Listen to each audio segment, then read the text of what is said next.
16.3 exercise first question के अंदर उसने कुछ इवेंट्स की आपको प्रोबेबिलिटी दे रखी है।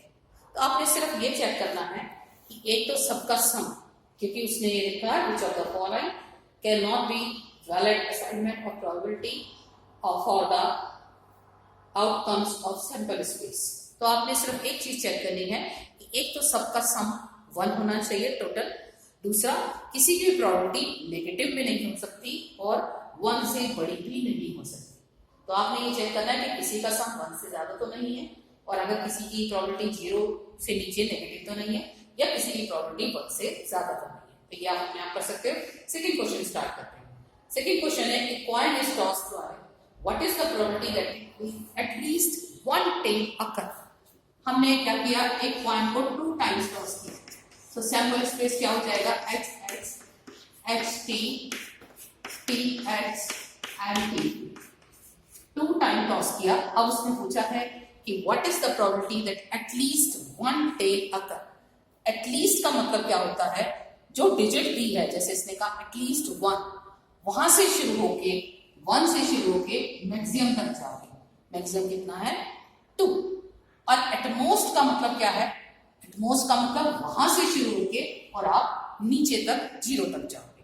तो उसने क्वेश्चन में कहा है एटलीस्ट 1 टेल, तो हमारे पास प्रोबेबिलिटी कितनी हो जाएगी, एटलीस्ट 1 टेल क्या हो गया, 3/4। सैंपल स्पेस हमारा 4 है और इवेंट क्या है, एटलीस्ट 1 टेल, इसकी प्रोबेबिलिटी हो गई 3/4।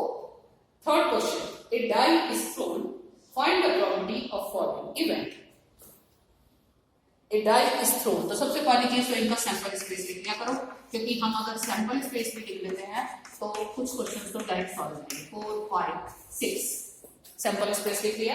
अब उसने क्वेश्चन पूछा है a prime number will appear, a prime number appear होना चाहिए, उसकी प्रोबेबिलिटी। तो कौन से आएंगे केस, 2 3 5। आंसर कितना आया, 3/6। एलिमेंट भी लिखने हैं तो यहाँ पे लिख सकते हैं 2 3 and 5।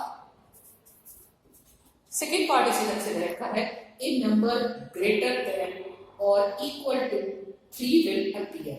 A greater than, a number greater than 3 और इक्वल, तो इसका मतलब क्या है, एक नंबर जो 3 या 3 से बड़ा, ऐसे कौन से नंबर है, तो आंसर कितना आया, 4/6। नेक्स्ट पार्ट है, ए नंबर लेस देन और equal to 1 will appear. A number less than और इक्वल टू 1 विल अपीयर, एक नंबर जो 1 या 1 से छोटा होगा वो हमें चेक करना है। तो हमारे पास क्या चीज बनेगी, दिस इज थर्ड पार्ट। 1 या 1 से छोटा सिर्फ एक ही नंबर होता है, आंसर इज 1/6।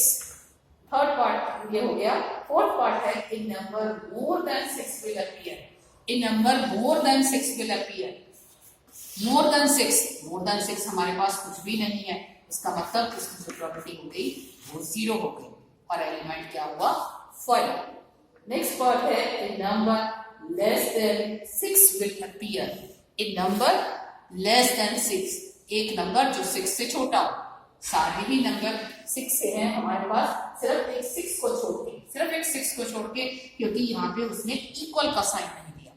तो हमारे पास प्रोबेबिलिटी क्या आएगी क्वेश्चन की, 5/6, क्योंकि उसने कहा लेस देन 6, तो आंसर आया 5/6। Next question, A card is selected from A pack of 52 cards.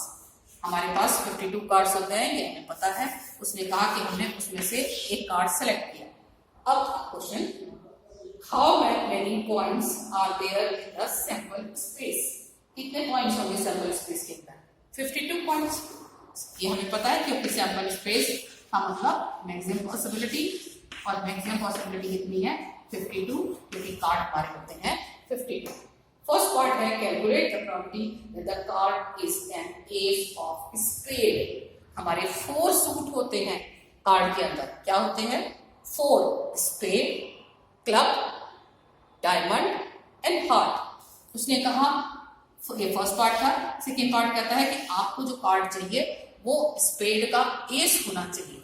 Her card में हमारे पास 1 से लेके 10 तक नंबर होते हैं और 3 हमारे पास फेस कार्ड होते हैं, जिसे हम क्या कहते हैं, जैक, क्वीन एंड किंग। तो एस हमारे पास कोई भी इसलिए लिया जाए उसमें ए ही होता है, तो आंसर इज 1/52। नेक्स्ट है हमारे पास calculate the property that card is an ace. Third, card is an ace. Ace तो हमारे पास टोटल 4 होते हैं, हर सूट के अंदर एक 4 होते हैं। इसी का सेकेंड पार्ट दे रखा है card is and black.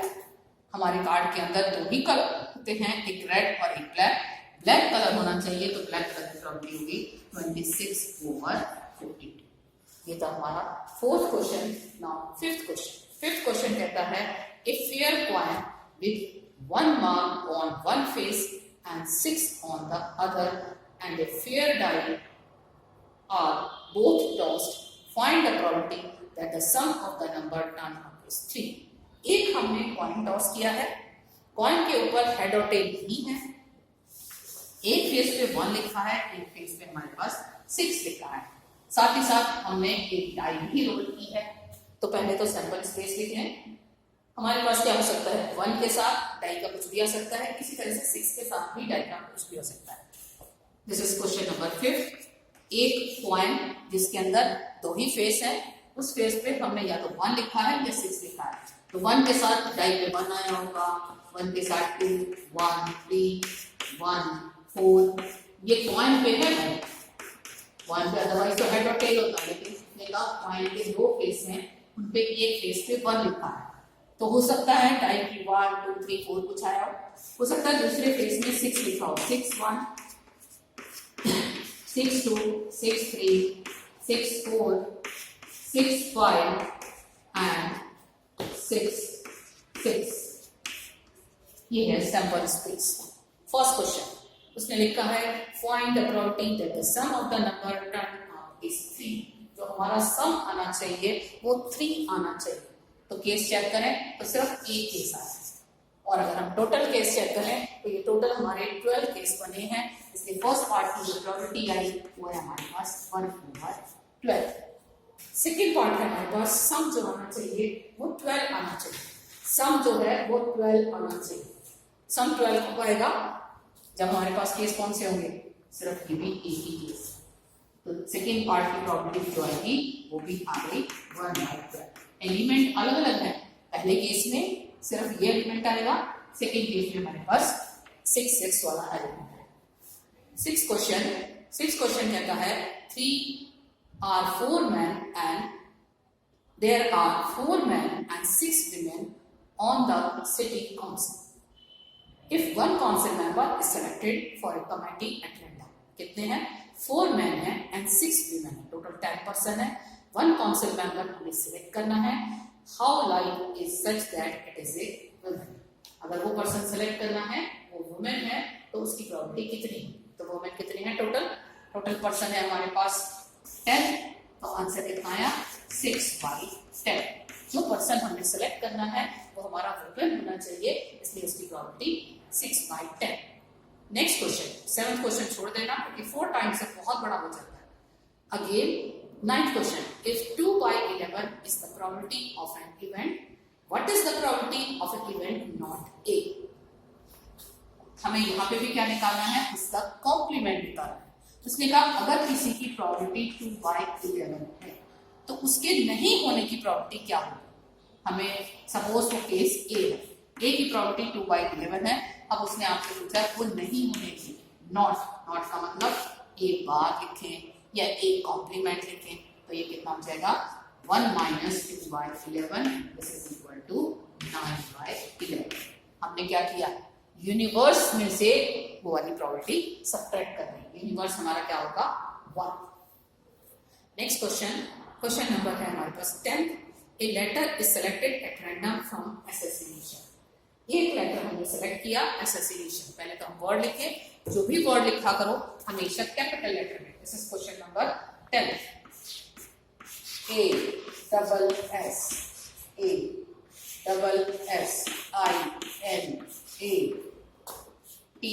ASSINATINN spelling हो गई ASSINATION। एसेसिनेशन। क्वेश्चन क्या कहता है कि आपने A letter is selected at random from the word association. Find the probability that the letter is a vowel. तो सबसे पहले इसके अंदर हम चेक करें कितने वॉवल्स हैं और कितने कॉन्सोनेंट्स हैं. वॉवल्स चेक करें तो 1 2 3 4 5 एंड 6 हो गए हमारे पास वॉवल. और इसका मतलब वॉवल्स जो हो गए वो है 6. तो कॉन्सोनेंट्स हो गए बचे हुए. कॉन्सोनेंट्स है हमारे पास टोटल 7. एक लेटर हमने सिलेक्ट किया जो कि वॉवल आना चाहिए. टोटल है 13. तो फर्स्ट पार्ट का आंसर क्या बचेगा 6/13. इसी तरह से उसने सेकंड पार्ट पूछा है कि जो आप लेटर सिलेक्ट करो वो कॉन्सोनेंट हो. तो सेकंड पार्ट का आंसर बचेगा 7/13. हम आंसर इससे भी निकाल सकते थे क्योंकि दो ही चीजें होती हैं, या तो वॉवल्स हो गए या कॉन्सोनेंट्स हो गए. अगर वॉवल्स की प्रोबेबिलिटी 6/13 है तो कॉन्सोनेंट की कितनी होगी 1 - 6/13. तो आंसर आ जाएगा 7/13. नेक्स्ट क्वेश्चन हमारे पास 11th question. In a lottery, a person selected 6 different natural numbers at random from 1 to 20. And if these numbers match the 6 number already fixed, the lottery committee will win the prize. What is the probability that he win the prize? पहली बार total हमारे पास कितने हैं 20. Total कितने हैं 20 हैं हमारे पास. लेकिन उसने ये कहा है कि अगर हमारे पास 6 के 6 वही नंबर सेट होंगे तो ही प्राइज मिलेगा. और आपको ये पता है कि नंबर जो होते हैं किसी ऑर्डर में होंगे. जब तक वही ऑर्डर नहीं होगा नहीं होगा. पहले हमें सैंपल स्पेस क्या आया. This is question number 11. Question number 11 के अंदर टोटल 20 नंबर है और हमने सैंपल स्पेस क्या कहता है आपने 6 नंबर सेलेक्ट करने हैं. तो हुआ 26. This is 11 question. Sample space हो गया 26. 26 हम सॉल्व करें कॉम्बिनेशन की प्रोबेबिलिटी लगा के तो ये हो गया हमारे पास दिस इज इक्वल टू 3876 जी. अब इवेंट की बात करें. इवेंट क्या होगी सिर्फ 1. क्योंकि जब तक वही चीज प्राइस नहीं आएगी in order to win the prize the number selected should be match with 6 number already fixed by the lottery committee. जो लॉटरी कमेटी ने फिक्स कर रखे होंगे जब तक वही नंबर नहीं आएंगे हमें प्राइस नहीं मिलेगा. तो देयरफॉर ये होगा हमारा 1. तो प्राइस की जो प्रोबेबिलिटी आएगी वो 1/3 गिवन एंड माइनस 3876. जो हमारे पास प्रोबेबिलिटी आई वो आई 3876. Question number 12. Check whether the following probability PA are consistently defined. PA is equal to 0.7. हमें ये सिर्फ चेक करना है कि ये पॉसिबल है या नहीं. A की प्रोबेबिलिटी दे रखी है 0.5. B की प्रोबेबिलिटी दे रखी है 0.7. B की प्रोबेबिलिटी है 0.7. इसी तरह से हमें दे रखी है इंटरसेक्शन दे रखा है 0.6. इंटरसेक्शन दे रखा है 0.6. हमें ये चेक करना है ये पॉसिबल है या नहीं. तो हम सिंपल से क्या काम करेंगे एडिशन थ्योरम लगा के चेक करेंगे. एडिशन थ्योरम लगा के चेक कर लेंगे कि ये आएगा या नहीं. PA union B.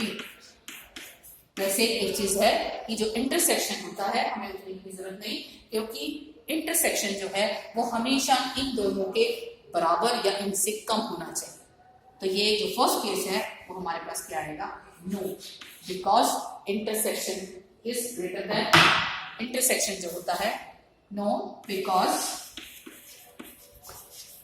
PA intersection B is greater than PA. ये आपको पता है इंटरसेक्शन का मतलब दोनों में से कॉमन. तो दोनों में से कॉमन होगा तो कम से कम जो आंसर आएगा वो इन दोनों के बराबर या इन दोनों से छोटा होता है. इसलिए ये पॉसिबल नहीं. Thank you.